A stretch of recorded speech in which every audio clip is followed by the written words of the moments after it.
If you're a gay man, there's a good chance you were taught to look confident while quietly wondering if you're actually enough. We chase validation. We chase being wanted. But deep down, a lot of us are just trying to feel okay in our own skin. This video is not going to coddle you. These are 7 truths about self-worth that most of us do not want to hear, but absolutely need to. Number 1, your self-worth cannot be found in abs, attention, or approval. It is a painful reality.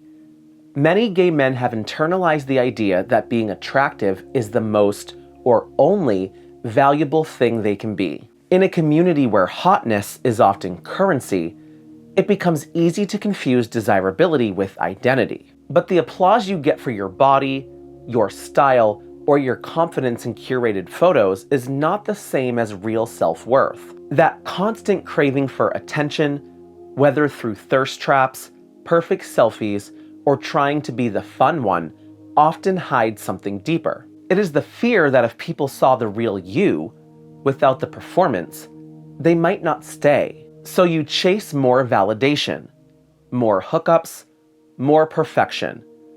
The problem is that no amount of outside approval can satisfy a sense of worth that was not there to begin with.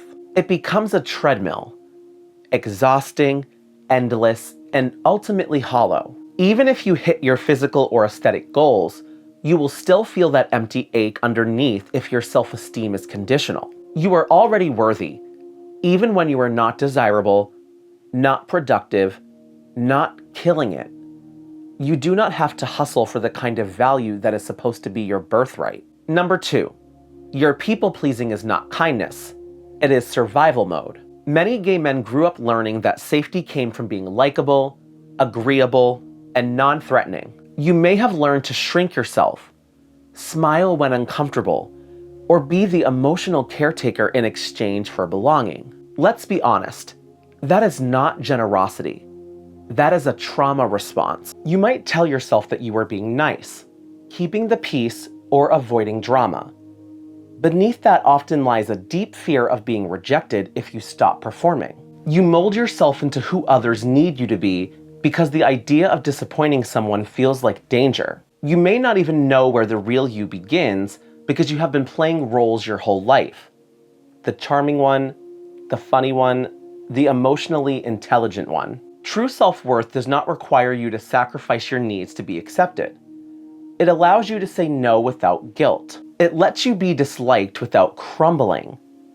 Kindness from a place of freedom is beautiful.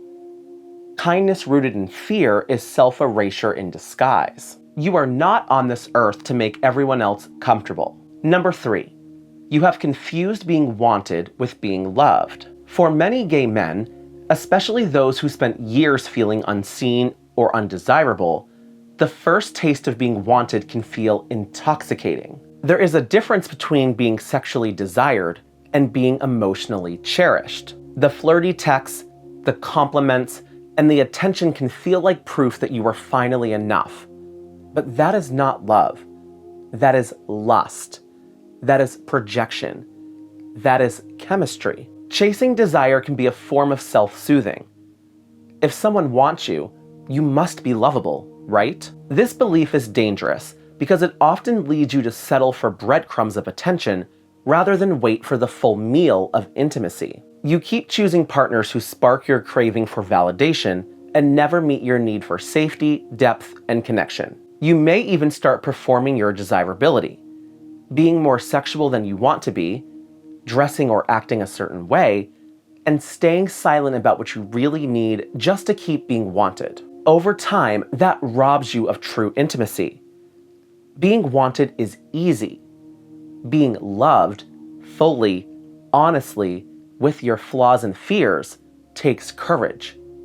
It is worth it. Number 4, you still measure yourself by heteronormative standards you claim to reject. Even in spaces that feel liberated, many gay men unconsciously absorb the idea that their worth depends on conforming to traditional standards. You might say you do not care about society's boxes.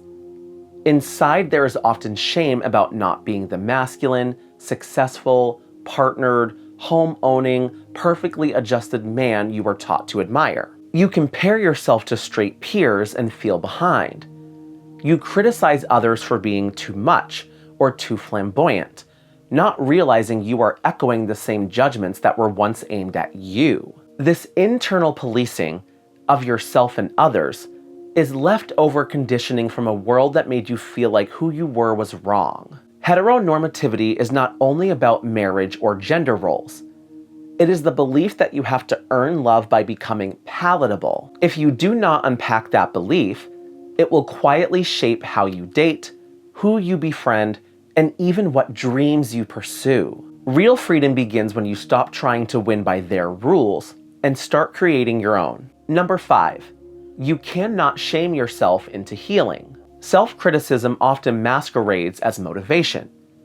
You might think that beating yourself up will finally push you to get your life together, lose weight, stop hooking up so much, or stop choosing the wrong guys. Shame is not a healing tool. It is a weapon turned inward. If your inner dialogue sounds like, "What is wrong with me?" or "Why am I like this?" you are not inspiring growth. You are reinforcing the exact wound you are trying to escape. When you treat yourself like the enemy, you recreate the emotional environment that hurt you in the first place, and your nervous system stays stuck in defense mode. Real change does not come from punishment. It comes from compassion. Ask, what does this behavior protect me from? Or, what unmet need am I trying to soothe? When you approach yourself with curiosity instead of contempt, healing stops being a war and starts being a homecoming. You do not have to be harder on yourself to be better.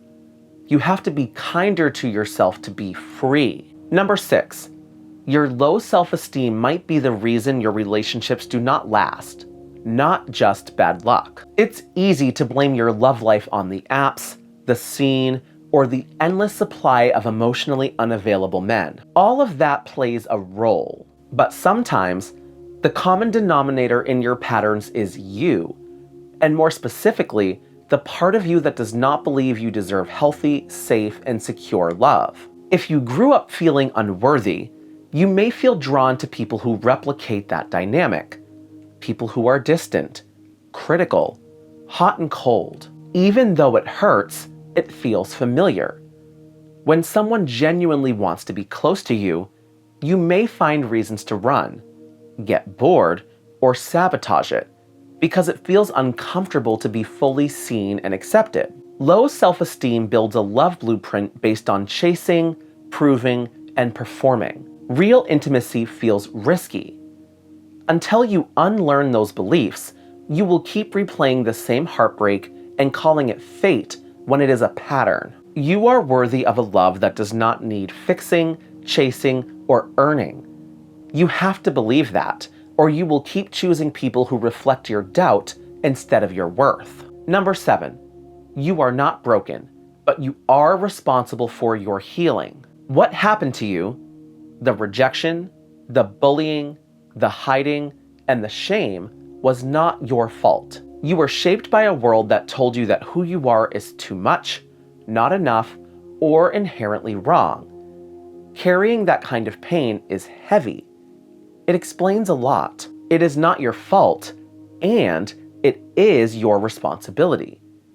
You do not control how the world treated you, but you do decide what you do with those wounds now.